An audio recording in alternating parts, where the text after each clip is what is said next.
Shalom saudara yang dikasihi Tuhan. Shalom. Saat ini kita akan persiapkan hati kita. Kita mau masuk hadirat Tuhan. Kita mengucap syukur kalau hari ini kita boleh ada di tempat ini. Kita dimanapun kita berada, kita mengikuti ibadah pada pagi hari ini. Biarlah itu menyenangkan hati Tuhan, dan kita mau mengatakannya dengan segenap hati kita. Kita mau menyembah Tuhan dengan segenap hati kita. Mari kita siapkan hati kita. Ya Rabb, ya Rabb,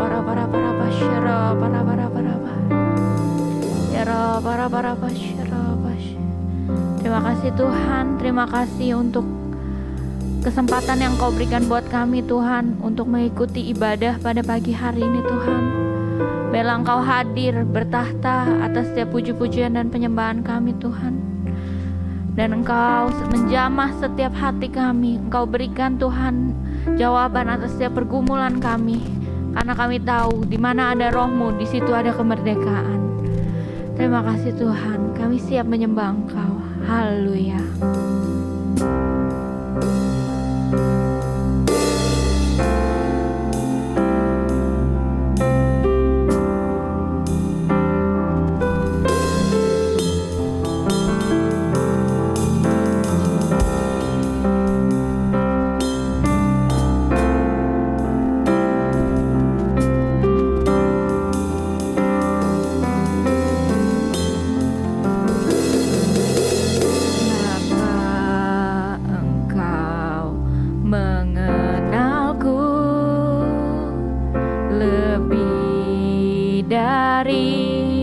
Siapapun, Engkau tahu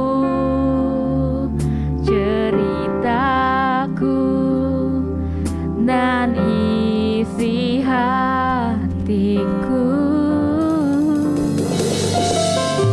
Tak peduli masa lalu, Engkau tetap memilihku. Bahkan ku sempurnakan jadi karya yang indah. Kini aku percaya tiada yang mustahil bagimu. Kuasa-Mu kuatkanku, dasarku berharap. Kini aku berserah pada rancangan-Mu bagiku. Ku ikuti panggilan-Mu, ku kan setia sampai akhir hidupku. Biar lagu ini menjadi pernyataan kita, kalau kita mau setia sampai akhir hidup kita mengikut Tuhan. Haleluya. Bapa, Engkau mengenalku lebih dari siapapun. Engkau tahu ceritaku dan isi hatiku. Tak peduli masa lalu, Engkau tetap memilihku. Bahkan ku sempurnakan jadi karya yang indah. Kini aku percaya